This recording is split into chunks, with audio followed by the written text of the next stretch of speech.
I am Joshua, 32 years old, and my own parents just tried to kick me out of the only home I've ever owned to give it to my golden boy younger brother. Before I tell you about the shocking $780,000 trap I set that completely destroyed their reality, please let me know where you are watching from in the comments below. Thank you for being here. Grab a warm cup of coffee, sit back, and listen to the whole story. I stared at the elegantly set dinner table, watching the thick, savory steam rise from the perfectly arranged Sunday roast. The familiar scent of roasted rosemary, garlic, and thyme filled our family's formal dining room. It was a room designed for showing off, not for comfort. Heavy velvet drapes framed the windows, and the crystal chandelier overhead cast a sharp, unforgiving light on all of us. But tonight, something felt vastly different. The air in the room was incredibly heavy. It felt like the space itself was holding its breath, waiting for a glass to shatter. Joshua, pass the potatoes. My father, Arthur, commanded without even bothering to look in my direction. He was a man who demanded absolute authority in every room he entered. His voice carried that stern, dismissive edge I had grown so entirely used to over the years. It was the exact tone of voice you would use to address a waiter who had brought you the wrong drink. A tone that suggested my mere presence at his mahogany table was a profound inconvenience. I was 32 years old, single, and according to my family, the ultimate undeniable disappointment of our prestigious bloodline. What they didn't know, what they couldn't possibly fathom with their narrow, status-obsessed minds, was that I had spent the last 6 years quietly building a corporate empire they couldn't even begin to comprehend. Did you hear the spectacular news about Carter? My mother, Eleanor, asked, her voice dripping with absolute adoration. Her perfectly manicured hands gestured grandly toward my younger brother sitting directly across from me. He just got a massive promotion. He was named the youngest junior partner at his law firm in the company's entire history. The senior partners are simply thrilled with him. Carter leaned back in his expensive chair and smirked, swirling the red wine in his crystal glass. At 29, he had always been the golden child, the flawless prodigy, the one who blindly followed the exact path our parents had meticulously mapped out for him since he was in grade school. He got the massive college fund, the private tutors, the country club memberships, and the right friends. He did everything right while I was always the quiet observer, the one who didn't quite fit into their perfect country club mold. That's wonderful, I said smoothly, keeping my face entirely blank. I took a small, slow bite of the roast beef. I could feel their eyes boring into me, waiting. They were practically begging for a sign of jealousy, a twitch of resentment, or a pathetic plea for their approval. I gave them absolutely nothing. My silence was a wall they couldn't climb. Speaking of success, my father began, placing his heavy silver fork down on his china plate with deliberate slowness. The metallic clink echoed loudly in the quiet room. He wiped his mouth with a linen napkin and locked his cold, gray eyes on mine. We need to discuss the house situation, Joshua. My stomach tightened, but my breathing remained perfectly steady. I knew exactly what was coming. 6 years ago, when I left my suffocating corporate job to start my own real estate business, they laughed right in my face. They called it a quarter-life crisis. They said I'd come crawling back, begging for a loan when the harsh reality of the market hit me. Instead, I worked in absolute, unbreakable silence. I built a portfolio that now included dozens of highly profitable commercial and residential properties across the city. But they didn't know a single detail about that. As far as Arthur and Eleanor were concerned, I was barely surviving. They firmly believed I was a struggling failure, living in the old family home purely out of their sheer, unmerited generosity. The exact same home my grandmother Rose had left exclusively to me in her will. Joshua, my father continued, his voice growing hard, flat, and uncompromising. He leaned his elbows on the table, invading my space from across the wood. Your mother and I have decided it's time for a major change. Carter is getting married to Sarah. He needs a proper family home now that he's making partner. Somewhere upscale to start his own family and host his clients. I took another small bite of my dinner, chewing slowly to control the sudden spike of adrenaline in my veins. I see. Don't act dense, Josh, Carter cut in, leaning forward with an arrogant scoff. You've been living in that massive house rent-free for years. It's time someone responsible took over the property. Someone with a real career and a future. My mother nodded eagerly in agreement, her diamond earrings catching the light. We've already spoken to a top lawyer, dear. The house should have gone to your father in the first place. It's the family's legacy. Your grandmother wasn't thinking clearly when she made that will. It was a tragic mistake caused by her declining age. The insult to my grandmother's memory stung deeply, a sharp pain right in the center of my chest. She was the sharpest, most brilliant woman I had ever known. She was the only one who saw me clearly. My father reached into the inside pocket of his tailored suit jacket and pulled out a thick, legal document. He tossed it onto the table. It slid perfectly across the polished wood and stopped right next to my plate. We need you to sign this immediately. It formally transfers ownership of the property back to the family trust, where it rightfully belongs. I glanced down at the paper, reading the bold legal header, but I kept my hands resting quietly in my lap. I looked back up at my father. And if I don't sign it? Carter let out a sharp, mocking laugh that filled the room. Come on, Josh. Don't be an idiot. You can barely afford your weekly groceries. How long do you really think you can keep up the skyrocketing property taxes, the roof maintenance, and the mortgage payments on a place like that? If any of them had bothered to check the public county records, they would have known the massive mortgage was paid off 3 years ago. By me. But they never checked. They were too blinded by their own towering arrogance to even verify their assumptions.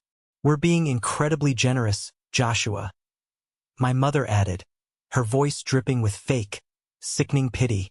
We will give you 3 full months to find a new place to rent.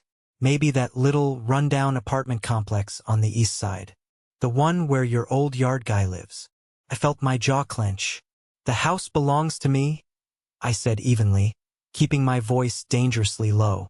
Legally and morally. It was Grandma Rose's dying wish. My father's face darkened instantly. The blood rushed to his cheeks, and a thick vein in his neck bulged against his expensive silk tie. Then you leave us absolutely no choice. He stood up forcefully, his heavy wooden chair scraping loudly against the hardwood floor. His imposing frame cast a long, dark shadow right across the table. Leave your keys and get out. This house belongs to the family now. We will handle this through the courts, and we will crush you.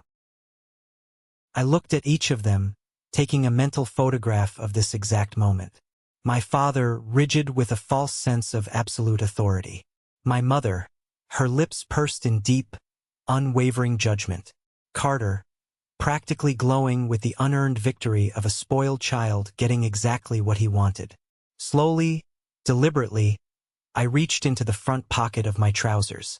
I pulled out my heavy brass house keys. I held them over the table for a fraction of a second, watching their eyes track the movement. Then I let them drop. They made a soft, final clink against the polished mahogany. Thank you for dinner, I said, my voice completely devoid of emotion as I stood up from the table. And thank you for making this far easier than I ever expected. I turned my back on my stunned family, walked deliberately down the long hallway, and let myself out the heavy oak front door. The night air was freezing, biting through my thin jacket, but I felt a burning heat radiating from my core. I got into my car, locked the doors, and pulled out my phone. I opened my messages and sent a single text to my lead corporate attorney. It's time. Execute the maneuver tomorrow morning at exactly 9 a.m. I sat in the pitch darkness of my car, gripping the leather steering wheel, staring at the glowing screen of my phone. To fully understand why I was about to completely and ruthlessly destroy my family's financial reality, you have to understand what happened 6 years ago. 6 years ago, the sky above the city was a heavy, suffocating shade of gray. The air smelled of damp earth and impending rain. It was the day of my grandmother Rose's funeral.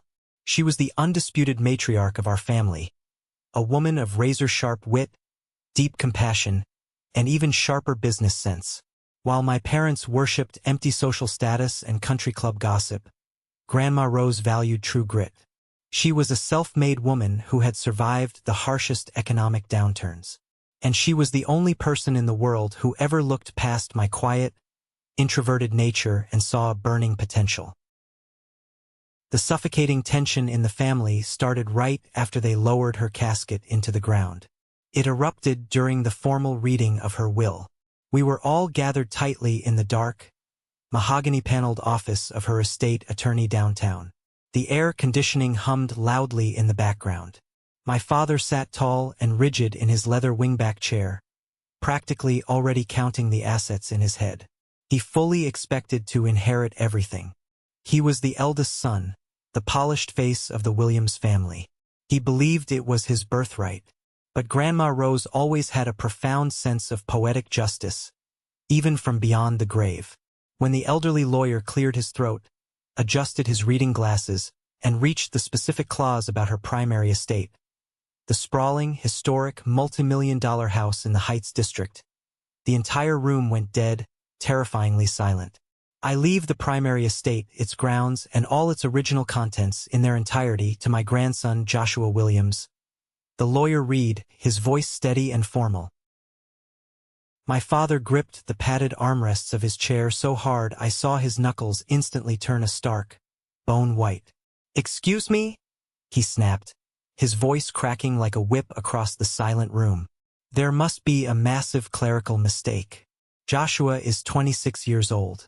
He works a pathetic, dead-end entry-level job. He makes a miserable salary. He can't possibly manage the upkeep of a property of that magnitude. The inheritance was explicitly supposed to come to me. The document is legally binding, Arthur, signed and notarized in my presence." The lawyer replied calmly, not flinching at my father's outburst. Rose was entirely of sound mind. My mother gasped dramatically, placing a trembling, diamond-ringed hand over her chest as if she had been physically struck by a speeding car. Carter, sitting next to her, just turned and glared at me with pure, unfiltered hatred. I sat there frozen, completely stunned, holding a small, sealed envelope the lawyer had quietly handed me before the formal reading even began. Later that night, the rain finally began to fall in heavy sheets. I was sitting completely alone in the massive, echoing, dark halls of my new house. The silence was deafening. I carefully broke the wax seal on the envelope with a letter opener. Inside was a small, worn, leather-bound notebook and a handwritten letter on her personalized stationery. Joshua, the elegant handwriting read, "Your father measures the worth of a man by the designer label stitched inside his suit. I measure a man by what he is willing to build with his bare hands when absolutely no one is watching him. This house is your foundation. It is your shield. In this notebook are my private personal contacts, my ruthless investment strategies, and the brutal truth about the real estate market in this city. They will try to take this from you. Don't tell them what you're doing.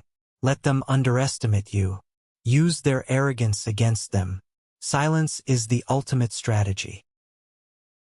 I read that letter until the words were burned into my retinas. That tiny leather notebook became my absolute Bible. I realized in that dark, quiet room that the house wasn't just an inheritance.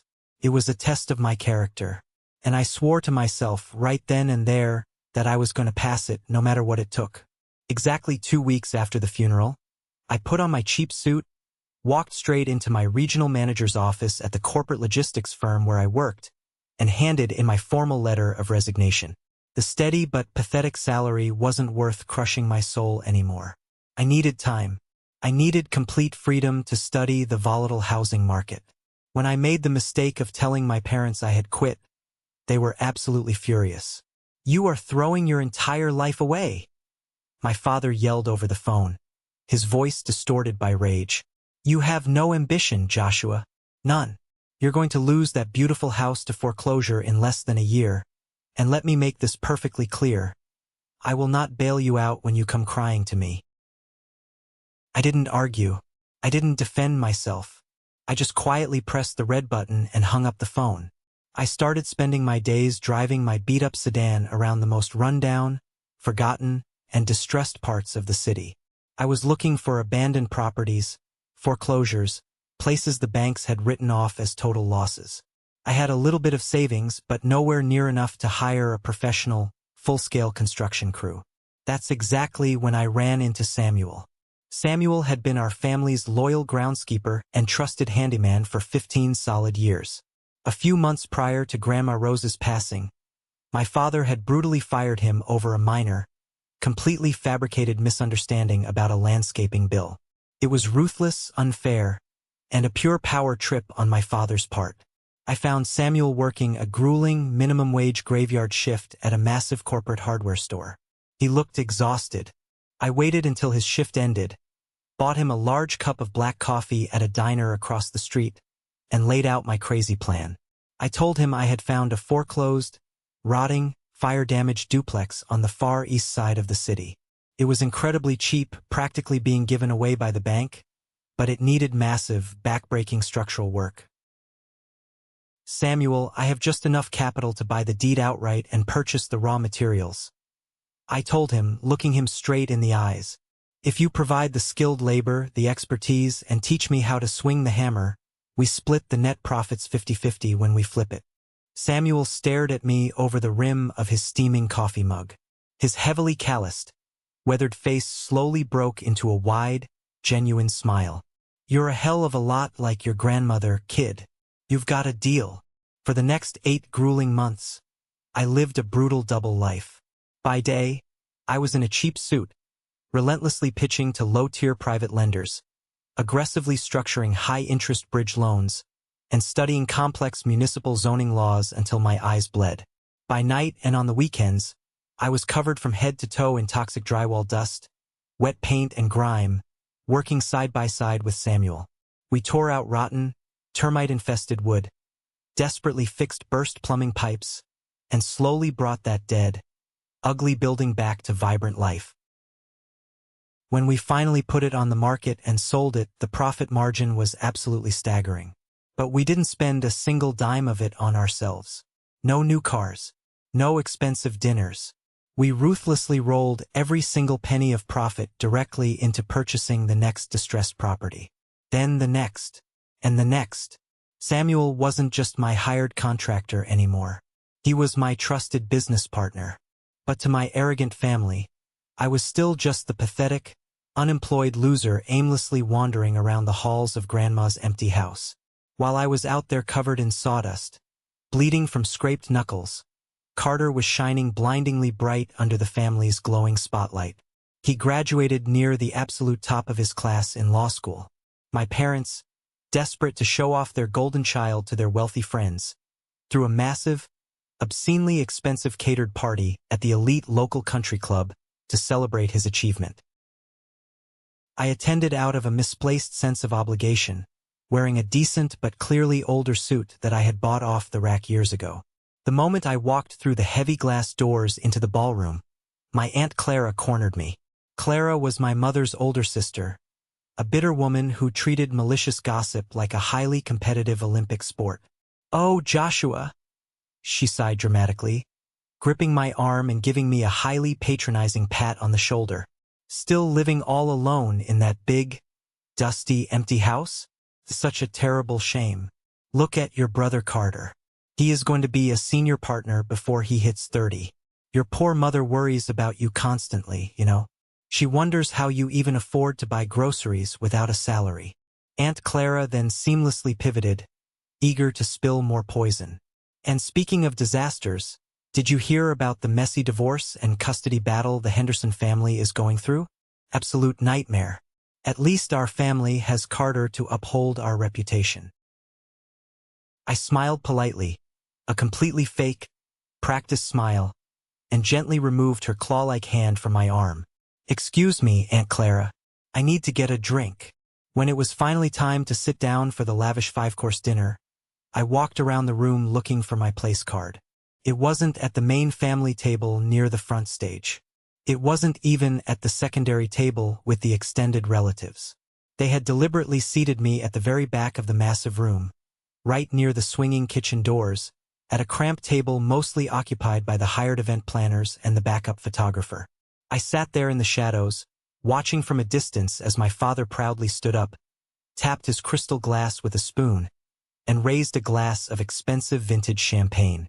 "To Carter," he beamed, his voice booming proudly over the microphone system. "A brilliant son who brings true, undeniable honor to the Williams family name. A son who deeply knows the value of hard work, prestige, and ambition." My jaw tightened so hard my teeth ached. I took a slow sip of ice water, washing down the incredibly bitter, metallic taste of rejection in my mouth. I could have stood up right then and there. I could have grabbed a microphone and shouted to the entire room that I had just closed a brutal, multi-million-dollar commercial real estate deal that very morning. I could have shoved my 8-figure corporate bank statements right in their smug faces. But I felt the weight of the little leather notebook in my jacket pocket. I remembered Grandma Rose's handwritten letter. "Let them underestimate you. Silence is the ultimate strategy." I quietly ate my dinner, left my congratulatory gift on the back table, and walked out the side door before the decadent dessert was even served. I drove straight to a rundown, massive commercial warehouse I had just purchased in a sketchy neighborhood, and spent the rest of the cold night mapping out the aggressive renovation plans under a single hanging light bulb. Their blatant disrespect was the greatest, most volatile fuel I could have ever asked for. Over the next 3 grueling years, the momentum of my business became an unstoppable freight train. Samuel and I moved aggressively from flipping cheap, single-family duplexes to acquiring massive, multifamily apartment buildings. I ruthlessly used the built-up equity from the flipped houses to secure larger, more complex commercial loans from private equity firms. I formally structured a holding company, Williams Capital Investment Group, but I was incredibly, painstakingly careful. I legally structured the LLCs and shell companies so deeply that my actual name was buried under impenetrable layers of corporate privacy laws. If anyone tried to look up the owners of the properties, they saw a faceless corporate entity registered in another state, not Joshua Williams. By year 4, our monthly cash flow was absolutely tremendous. And with that cash flow, I did the one specific thing my father was absolutely, fundamentally certain I would fail at. I paid off the entire remaining mortgage on my grandmother's house. I initiated a direct wire transfer of over $500,000, clearing the massive debt completely in one single afternoon. But I fiercely kept the secret. Whenever I visited my parents for their dreadful Sunday dinners, I deliberately drove an older, dented car. I purposefully wore basic, unremarkable clothes. I let them pay for my coffee if we met at a cafe. Behind the scenes, we started aggressively buying up prime, highly sought-after real estate in the prestigious Heights district, right under the arrogant noses of the city's clueless elite. I was sitting in high-rise boardrooms negotiating with major national retail chains, signing ironclad 10-year commercial leases, and building a massive network of fiercely loyal contractors, lawyers, and property managers. I was no longer the confused, grieving 26-year-old trying to figure out a basic Excel spreadsheet in an empty house. I had evolved into an apex predator in the real estate market. Cold, calculating, incredibly patient, and completely devoid of fear. But I knew the fragile peace couldn't last forever. The dark storm was rapidly gathering on the horizon, and it started, as it always inevitably did, with my toxic family. 3 months ago, the delicate dynamic of our family completely shattered. Carter had officially gotten engaged to Sarah, the highly demanding, status-obsessed daughter of a prominent local municipal judge. Suddenly, the intense pressure for our family to project a flawless image of extreme wealth was higher than ever before. It was a Tuesday afternoon. I had briefly stopped by my parents' sprawling suburban house to drop off some important mail that the post office had mistakenly delivered to my address. The heavy front door was slightly ajar, caught on the latch, so I quietly pushed it open and walked into the marble foyer. As I set the envelopes down, I heard hushed, urgent voices coming from the sunroom down the hall. It was my mother, Eleanor, and her venomous sister, Aunt Clara. Sarah is completely used to a certain, very high standard of living. Clara was whispering loudly, her voice echoing slightly on the tile floor. They absolutely cannot live in a basic starter home, Eleanor. It would look terribly embarrassing for Carter's image at the law firm, especially with the judge's family scrutinizing everything. I know, Clara, I know, my mother replied, sounding incredibly stressed and frantic. But finding suitable homes in the historic Heights district is virtually impossible right now. The market prices have absolutely skyrocketed because some massive, faceless corporate investment firm is aggressively buying up every single property on the grid.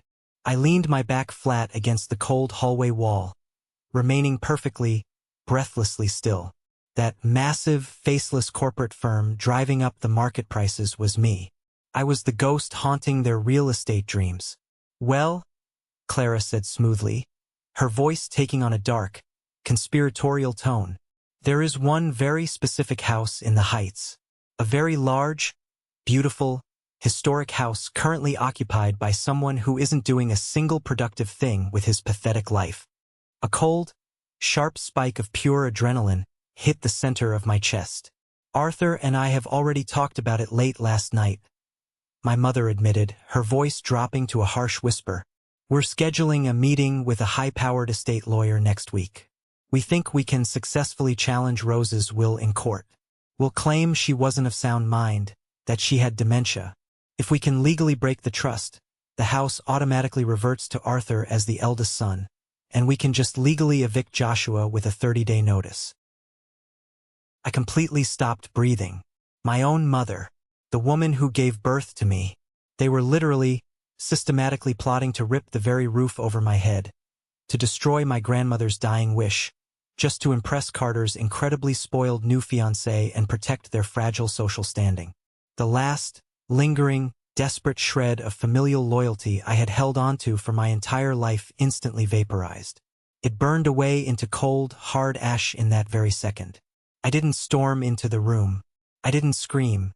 I set the mail down quietly on the polished console table, turned around on my heel, and walked silently back out to my car. They wanted a brutal war. They had absolutely no idea who they were declaring it against. But the exhausting family drama wasn't my only massive problem. On the brutal corporate business front, my aggressive expansion had finally caught the direct attention of Matthew, a ruthless, heavy-hitting, billionaire real estate developer who had monopolized and controlled the downtown commercial market with an iron fist for decades. Matthew despised competition, especially not from a mysterious, unknown entity like Williams Capital Investment Group. He noticed that someone was quietly but aggressively buying up the entire Heights district, actively cutting into his highly profitable territory. At that time, I had my eyes fiercely set on a massive, game-changing prize. The Century Building. It was a premium, 10-story, historic commercial office building located right in the beating heart of the downtown business district. Acquiring it would instantly, permanently elevate my company from a mid-level regional player to a top-tier corporate powerhouse. But Matthew desperately wanted it too. He started aggressively and maliciously outbidding me on smaller, unrelated properties just to force me to bleed my liquid cash reserves. He used his deep, corrupt political connections at the city zoning board to mysteriously stall my construction permits for months. Every single time I made a strategic move on the board, Matthew was right there, throwing a massive wrench into the gears, trying to bankrupt me. He's actively trying to choke us out of the market, Samuel told me one stressful afternoon, as we intensely reviewed the bleeding financials in our bustling downtown corporate office. Josh, if we tie up all our liquidity fighting him in a bidding war for the Century Building, and we lose, we're going to be dangerously over-leveraged and entirely exposed. I stood up and stared blankly at the massive, color-coded property map dominating the wall of my office. The pressure was immense, crushing down on my chest. My treacherous family was actively trying to legally steal my home, and Matthew was trying to financially destroy my life's work. I needed a flawless, utterly devastating strategy to simultaneously eliminate both massive threats. And then, just when I thought the pressure couldn't get worse, the situation deteriorated entirely. For years, I had been exclusively using a highly experienced commercial real estate broker named David.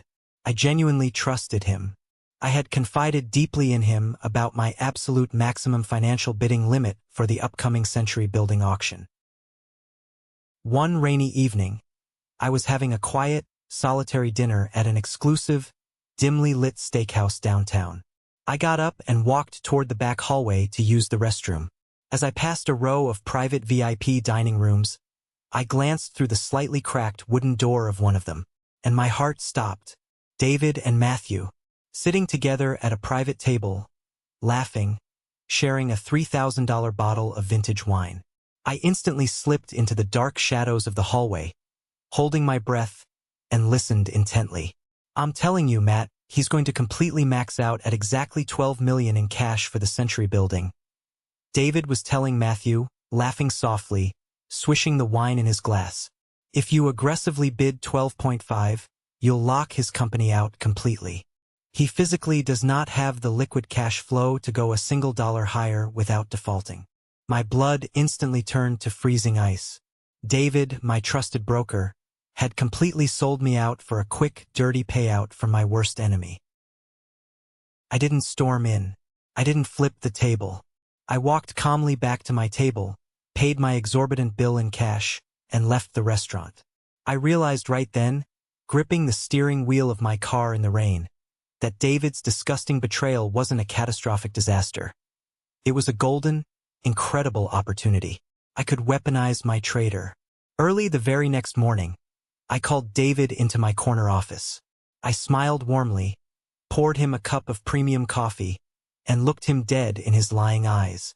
David, listen, I've run the complex numbers all night, I said, expertly faking a look of exhausted desperation, rubbing my temples.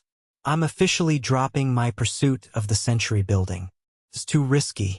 Instead, I'm going all in on the abandoned massive industrial park down by the polluted river. I'm willing to dangerously over-leverage the entire company to get it. I'm putting $15 million cash on the table. Keep it absolutely quiet. It's a gold mine. David's eyes lit up with sickening greed. He nodded frantically. Absolutely, Josh. Brilliant pivot. Smartest move you could make. I knew exactly what he would do the exact moment he walked out of my office. That industrial park was a legendary toxic nightmare. The soil was contaminated. It required tens of millions of dollars in mandatory environmental cleanup before a single brick could legally be laid. It was a complete, utter money pit, and I had just successfully convinced my traitorous broker to run and tell Matthew it was a secret gold mine. Exactly 2 days later, the trap violently snapped shut. Matthew, desperate to blindly crush me and steal what he thought was a hidden gem, aggressively outbid everyone and purchased the highly toxic industrial park, instantly locking up millions of his own liquid capital in a completely worthless, contaminated property. He was ruined. While Matthew was busy popping champagne and celebrating his disastrous victory, I quietly, effortlessly swept in and purchased the Century Building for a fraction of what Matthew originally would have paid. I successfully secured the absolute crown jewel of the downtown skyline. I was sitting in my stunning, brand-new top-floor corner office in the Century Building, looking out through the floor-to-ceiling glass over the sprawling city, when my personal cell phone buzzed on the desk. It was an abrupt text message from my mother. Joshua, Sunday dinner, 7 p.m. sharp. Do not be late. We have urgent, final family business to discuss regarding your living situation. I stared at the glowing screen, a slow, dark realization washing over me. The Century Building, which I now owned entirely outright, had a very specific, highly lucrative anchor tenant. Taking up the entire 8th and 9th floors of my new building was a massive, prestigious corporate law firm. The exact same law firm where my golden boy brother Carter had just proudly been made junior partner. I literally owned the concrete roof over Carter's entire career. I was his ultimate landlord, and my parents were summoning me to dinner to try and steal the roof over my head. I smiled, a cold, hard, merciless smile in the empty office. I typed a brief reply to the text message. I'll be there. The Friday morning before that fateful Sunday dinner, I walked confidently into the sleek, modern, glass-walled corporate offices of Highland Mortgage Corporation. I wasn't walking in there as a struggling, desperate homeowner begging for an extension. I was walking in there as one of their largest, most powerful commercial clients.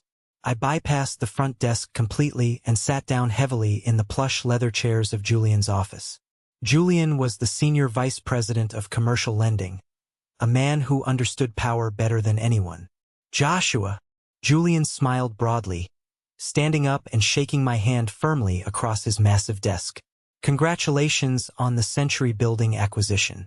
It was a brilliant, ruthless maneuvering against Matthew. The whole industry is talking about it. What can I do for you today, my friend? I need a massive favor, Julian. A highly specific, slightly unconventional, personal favor. I reached into my leather briefcase and slid a thin manila file across his polished mahogany desk. It contained the original, outdated mortgage paperwork for Grandma Rose's house, the exact mortgage my arrogant parents firmly believed was still active, in default, and under my name. 3 years ago, I completely paid this off through a subsidiary shell of my holding company, I explained, tapping the file. My father, however, is currently under the massive delusion that he has legal claim to seize this property because he thinks I'm defaulting on the payments. He thinks I'm broke. I need you to set up a highly automated, officially recorded call from your corporate compliance department directly to my father's personal cell phone. Julian raised a thick eyebrow, instantly intrigued by the drama. What kind of call exactly? A formal, legally binding notification of transfer, I said, leaning forward. I want your automated corporate system to call him at exactly 9 a.m. on Monday morning.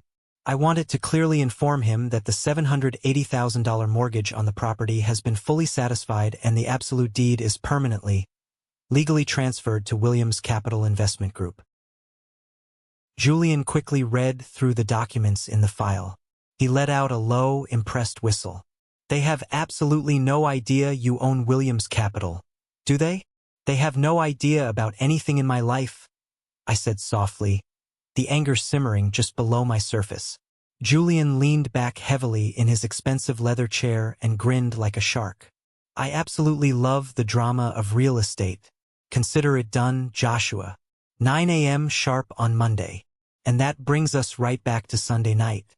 After placing my heavy house keys on the dining room table and walking out on my furious, screaming father, my incredibly smug brother, and my deeply judgmental mother, I didn't drive back to the old house. I drove back to my actual home, a stunning, multi-million-dollar luxury penthouse overlooking the glittering city skyline.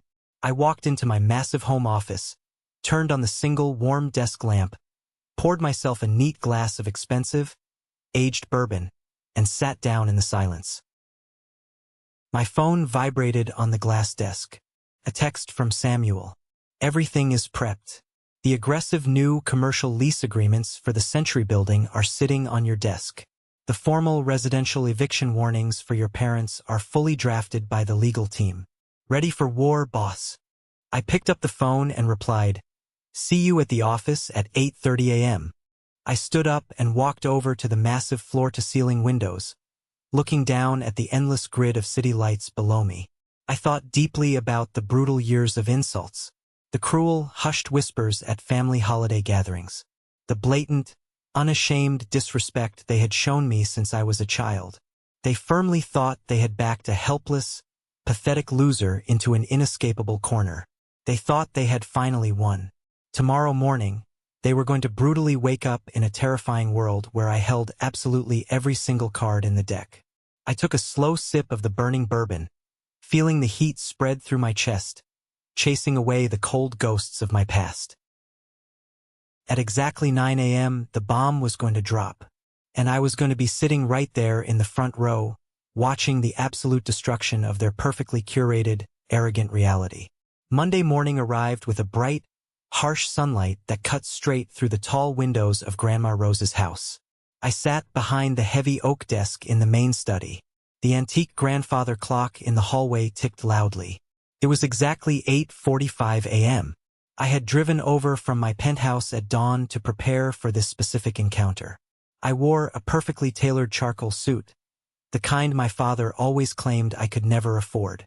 My laptop was open on the desk, the screen glowing brightly. At 8:52 a.m., I heard the aggressive crunch of gravel in the driveway. A heavy car door slammed. Then another. I didn't move. I just watched the front door security camera feed on my tablet. My father, my mother, and Carter were marching up the front steps. My father looked absolutely furious. Carter looked incredibly smug, wearing a designer suit he bought with his new promotion money. The heavy brass knocker pounded against the front door. "Joshua!" My father's voice boomed through the thick wood. "Open this door immediately. We are not playing games with you." I pressed a button on my desk console, remotely unlocking the front door. Clicked open. They stormed into the foyer, their expensive leather shoes echoing sharply on the hardwood floors. They found me sitting in the study, relaxed, sipping a cup of black coffee. "How dare you leave the dinner table like that?" my mother hissed, clutching her designer handbag like a weapon. "And how dare you break into this house after we told you to leave the keys?" "I didn't break in, Mother," I said calmly, setting my coffee cup down. "I own it, and I have spare keys." My father marched right up to the edge of the desk. He slammed his hand flat against the polished oak. "You arrogant little fool. I warned you last night. I'm calling my lawyer right now. We are filing an emergency injunction to seize this property and freeze your access to the premises. You are trespassing on family trust property." I glanced at the gold Rolex on my wrist. It was 8:59 a.m. "You can certainly call your lawyer, Arthur," I said, leaning back in my chair. "But I think you're going to want to take another phone call first." "What the hell are you talking about?" Carter snapped, crossing his arms. The grandfather clock in the hall began to chime. 9 o'clock. Right on cue, my father's cell phone began to vibrate violently in his jacket pocket. He ignored it, keeping his furious glare locked on me. But it kept ringing, a relentless, demanding buzz. "Answer it," I told him, keeping my voice dangerously low. He pulled the phone out, annoyed, intending to silence it. But he stopped. He stared at the caller ID. The screen clearly displayed the official corporate number for Highland Mortgage Corporation. He frowned, deeply confused, and pressed the answer button. He put the phone to his ear. "Hello? Yes, this is Arthur Williams." I sat perfectly still and watched his face. I watched the exact moment his entire reality collapsed. The automated, highly official voice of the compliance department began to speak. Because the room was so quiet, I could hear the faint, tinny words bleeding from the earpiece. "This is a formal, legally binding notification from Highland Mortgage Corporation. Please be advised that the outstanding mortgage balance of $780,000 on the property located in the Heights District has been fully satisfied and closed. The deed and all legal rights of ownership have been permanently transferred to Williams Capital Investment Group. No further claims on this property will be recognized." My father's face turned the color of wet ash. His mouth opened slightly, but no sound came out. His hand began to tremble so violently he almost dropped the phone. "Arthur?" my mother asked, her voice tight with sudden panic. "Arthur, what is it? Who is calling you?" My father slowly lowered the phone. He looked at me, his eyes wide with absolute, terrifying shock. "The mortgage company. They said the debt is completely paid. Nearly $800,000. They said the house belongs to a corporate investment group. Williams Capital." Carter let out a nervous, highly pitched laugh. "That's impossible. There has to be a clerical error. Joshua doesn't have that kind of money. He doesn't even have a salary." I reached forward and smoothly turned my laptop around so the glowing screen faced all three of them. "There is no error, Carter," I said quietly. They stepped closer to the desk, their eyes fixed on the screen. I had my secure executive dashboard open. It displayed the entire, complex corporate structure of Williams Capital Investment Group. Right at the top, listed as the sole CEO and majority shareholder, was my name, Joshua Williams. Below my name was a heavily detailed map of the city. Scattered across the map, specifically concentrated in the highly coveted Heights District and the downtown commercial center, were 47 bright blue markers. What am I looking at? My mother whispered, her voice shaking violently. You are looking at my real estate portfolio, I said, my voice completely devoid of emotion. Every single blue marker is a property fully owned and operated by my company, including this house. I paid off the massive inheritance debt 3 years ago in a single wire transfer. I just let you all completely believe I was failing because it was far simpler than dealing with your endless judgment. My father gripped the edge of the desk to steady himself. His entire worldview was shattering into a million sharp pieces right in front of him. You own 47 properties? That's tens of millions of dollars. That's significantly more than the entire family trust. Yes, it is, I agreed. I moved the wireless mouse and clicked on a specific blue marker located right in the center of the downtown grid. A high-resolution photo of the Century Building popped up on the screen. But this one is my absolute favorite, I said, looking directly into Carter's eyes. Carter leaned in, squinting at the screen. The color rapidly drained from his face until he looked physically ill. That's the Century Building. That's where my law firm is located. Exactly, I smiled. Cold, merciless smile. I closed the acquisition deal last week in cash.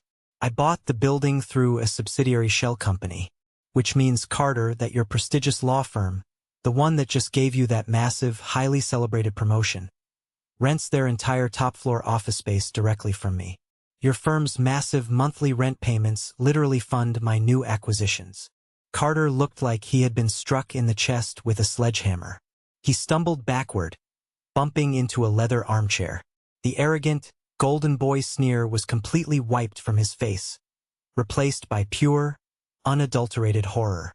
He suddenly realized his entire soaring career was currently resting in the palm of the brother he had mocked and humiliated just 12 hours ago. You're my landlord, Carter whispered, his voice cracking horribly. I am, I replied, and I'm currently reviewing all the upcoming lease renewals. My mother sank heavily into one of the armchairs, pressing her manicured hands against her face. She was hyperventilating slightly. But how? She demanded, tears of shock welling in her eyes. How did you possibly do this? You had no capital. You had no office. You were working in the dirt. Where did you get the resources? I started incredibly small, I explained, leaning my elbows on the desk. I used my meager savings to buy a heavily fire-damaged, foreclosed duplex on the east side. I worked day and night. I ripped out the drywall myself. I fixed the plumbing. I renovated it with Samuel's help. My mother's head snapped up at the name. Samuel? Our old yard guy? The man your father fired? Yes, Mother, I said smoothly. The man you both treated like absolute garbage because he got his hands dirty. Right on cue, the heavy oak door of the study swung open. Samuel walked in. He wasn't wearing his old, stained work clothes. He was wearing a sharp, custom-tailored navy suit that cost more than my father's entire wardrobe. He carried a leather briefcase and looked every inch the powerful corporate executive he had become. Good morning, everyone, Samuel said, his voice deep, calm, and incredibly dignified. He didn't gloat. He didn't sneer. He just radiated absolute, undeniable power. My parents stared at him with their mouths hanging open.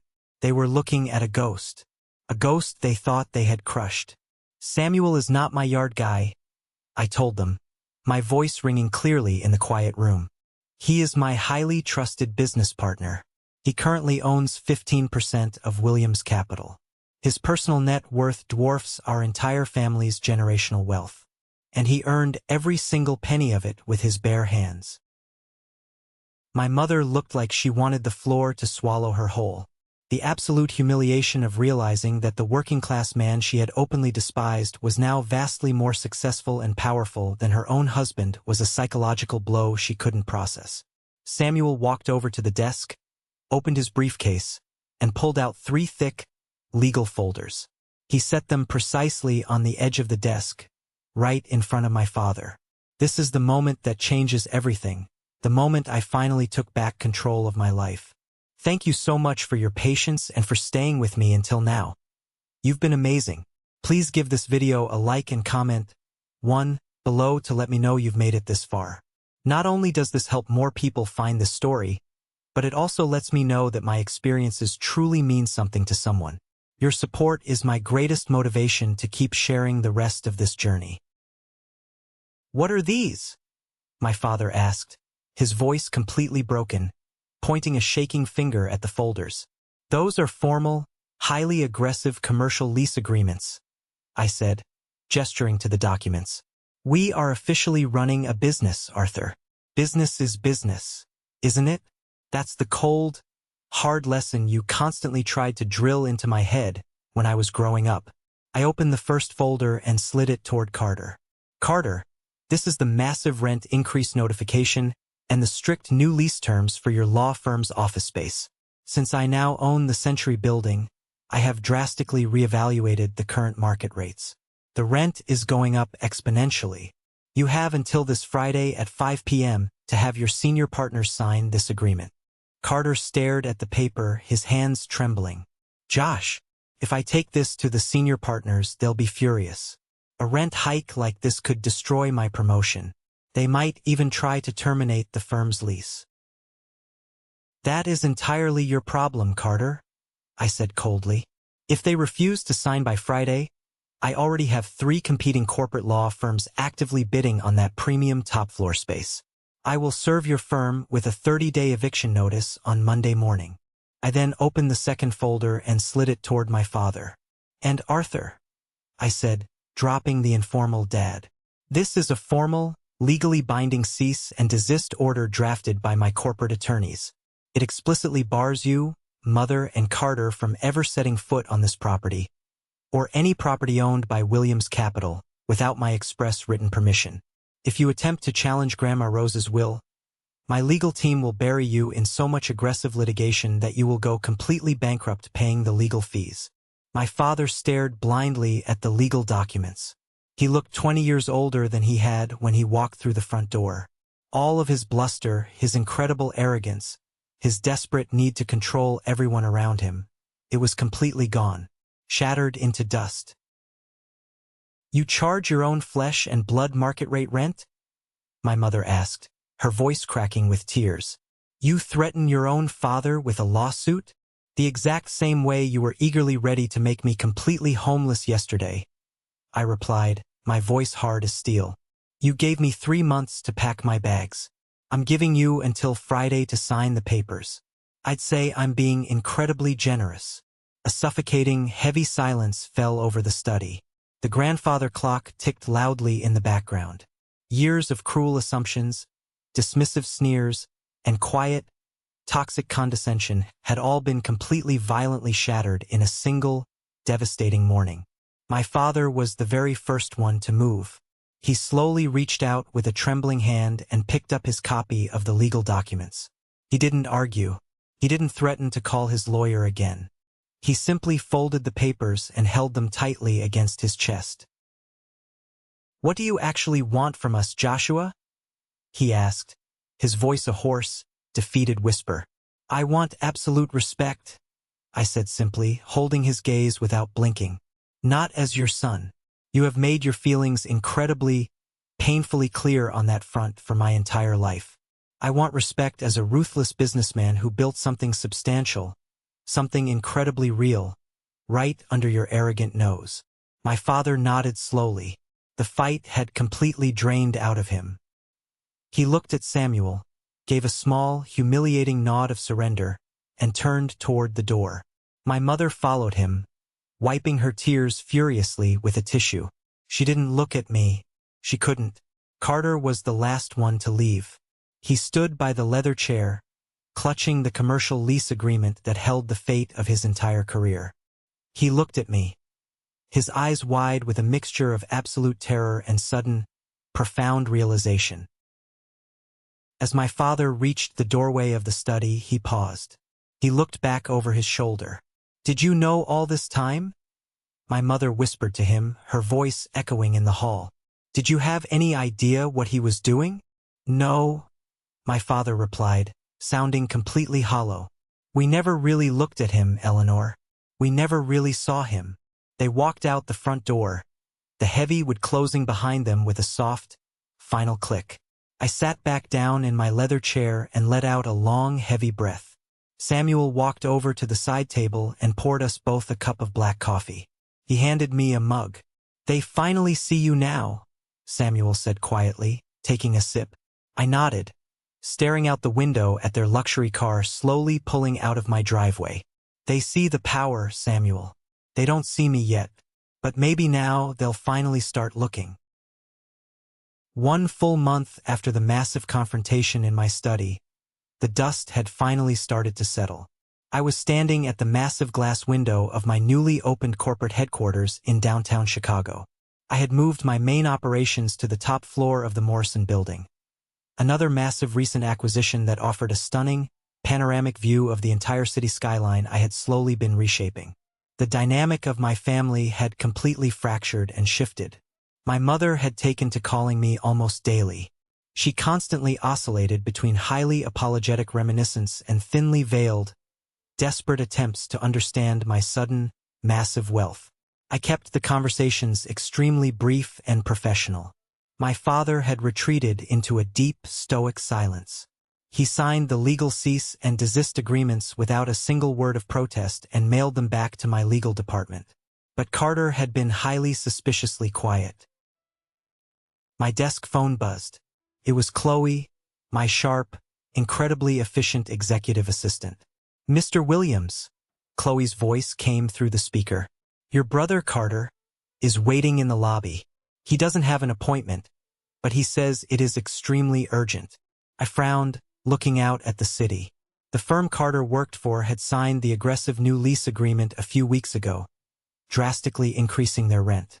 I had assumed Carter had somehow managed to smooth things over with his senior partners. "Send him up to my office," I said. 10 minutes later, the heavy glass doors to my office slid open. Carter walked in. I almost didn't recognize him. The incredibly polished, arrogant swagger was completely gone. He wasn't wearing his usual crisp, designer suit. He wore a simple, slightly wrinkled button-down shirt and slacks. There were dark, heavy bags under his eyes. He looked completely defeated. "Nice office," Carter said quietly, glancing around at the modern art and the massive mahogany desk. "Significantly better than my firm's." "Your firm's lease was successfully renewed last month," I replied, gesturing for him to sit in the chair across from my desk. "I assumed you were busy celebrating your promotion." Carter sank heavily into the chair and let out a bitter, exhausted laugh. "That's exactly why I'm here, Josh. There is no promotion." I leaned back in my chair, studying his face carefully. "Explain." Carter rubbed his hands nervously over his face. "When I took the new lease terms to the senior partners, they were absolutely furious about the massive rent hike. But they had no choice but to sign it. Moving the entire firm would cost millions. However, when they did a corporate background check and found out that Williams Capital was fully owned by my estranged brother, he swallowed hard, looking down at his hands. "They fired me, Josh. They completely let me go." Apparently, having a junior partner whose own brother is actively squeezing the firm for millions of dollars is considered a massive conflict of interest and bad for internal morale. I sat perfectly still, absorbing the information. My actions had caused a massive ripple effect that completely destroyed my brother's perfect life. "And Sarah?" I asked softly. Carter flinched as if I had hit him. "She called off the engagement. Once she found out I lost my massive salary and my prestigious position, the judge's family suddenly decided I wasn't a suitable match for their daughter anymore. It turns out they loved the title, not me." He looked up at me, his eyes completely bloodshot. "I lost everything, Josh. The career, the girl, the reputation. Everything the family built me up to be is just gone." "What do you want from me, Carter?" I asked, my voice steady. "Are you here for a loan? A handout?" He shook his head violently. "No, no handouts. I guess I'm just here for understanding. I've spent the last month sitting in my apartment, going absolutely crazy." "How did you do it?" How did you build all of this right under our noses while we were constantly tearing you down? I thought about all those agonizing family dinners. I thought about sitting at the back table near the kitchen during his massive celebration. I thought about the thousands of tiny, sharp insults I had swallowed over the years.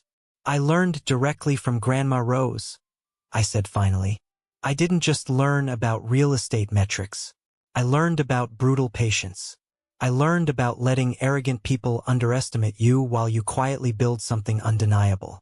She always said you were incredibly smart, Carter. But she said you were completely blinded by your own ego. I just thought she was being kind to the failing, pathetic grandson, Carter murmured, his voice thick with shame. We all did. That assumption was my greatest weapon, I replied. I opened my laptop and quickly pulled up a highly detailed, 50-page document I had prepared several weeks ago. I turned the screen toward him.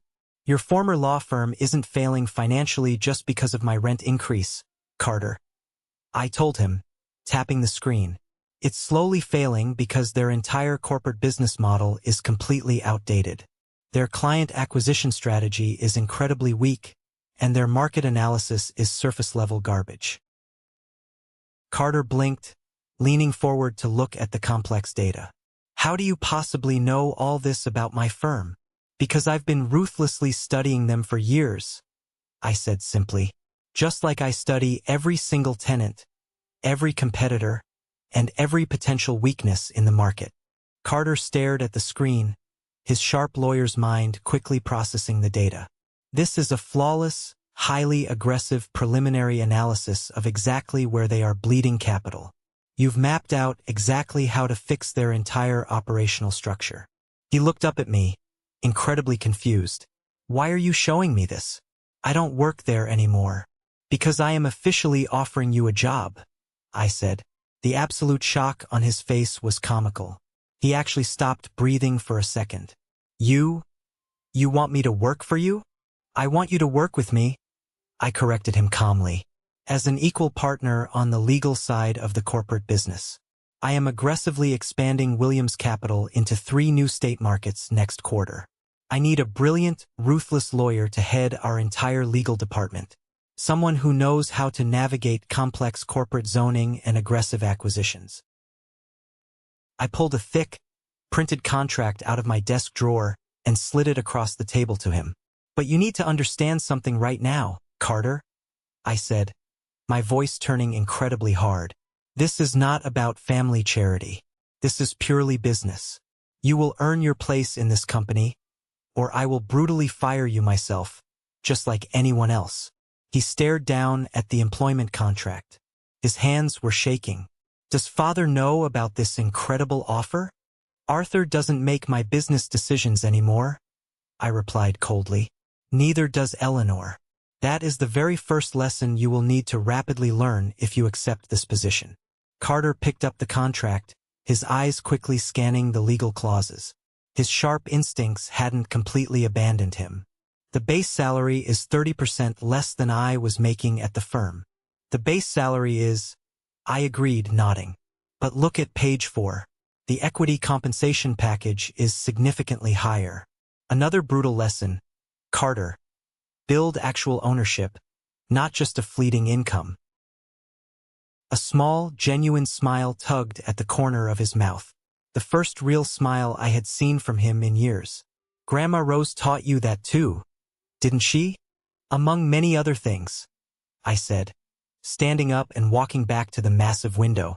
She taught me that real, undeniable power isn't in the expensive suit you show people. It's in the empire you quietly build while they are busy looking the other way. Carter reached into his pocket, pulled out a pen, and signed the contract without a single moment of further negotiation. Another massive first for him. As he stood up to leave my office, he paused at the heavy glass door. He looked back at me, his expression completely humbled. I'm incredibly sorry, Josh, for everything, for all the years. I know, I said quietly. Now prove it by helping me build something even bigger. That evening, the autumn air was crisp and incredibly cold. The sun was setting, casting long golden shadows across the quiet cemetery. I walked slowly up the small hill and stood before Grandma Rose's polished granite headstone. I placed a fresh bouquet of dark red roses gently against the stone. The wind rustled through the dying leaves of the nearby oak trees as I sat down on the small, cold stone bench we had often shared when I was a child. "You were absolutely right," I said softly to the wind. "About everything.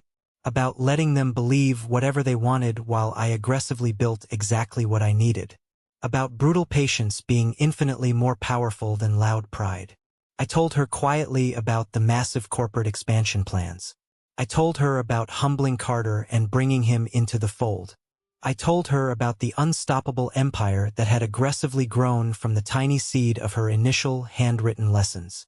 I like to think she would have been incredibly proud, not just of the massive financial success, but of exactly how I had achieved it. Without screaming, without begging, just pure, relentless strategy. My phone buzzed in my coat pocket. It was a text message from my mother, Eleanor. "Joshua, we would love to have Sunday dinner this week. We were hoping, if it isn't too much trouble, we could have it at your house." It was a tiny, incredibly loaded message. A massive acknowledgement of the new reality. She wasn't commanding me. She was asking for permission to enter my domain. I stared at the screen for a long moment. Then I typed back a simple one-word reply. "Yes, let them come. Let them sit quietly at my massive table, in my beautiful home, completely surrounded by my undeniable success. Let them finally, truly see what had been standing right in front of them all along.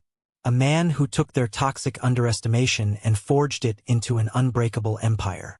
Because sometimes, the absolute quietest person in the crowded room is the exact one you should be watching the most carefully. Sometimes, the child the family so easily dismisses becomes the unstoppable force they can no longer ignore. And sometimes, silence isn't a sign of weak surrender. Silence is a strategy. I looked up at the darkening, purple sky, feeling the massive weight of everything I had built settle comfortably on my shoulders. "Thank you, Grandma," I whispered into the cold air, "for teaching me the terrifying power of being underestimated." Then I stood up, pulled my coat tight, and walked back down the hill to my car, ready to continue building, growing, and leading. Not to prove anything to them anymore.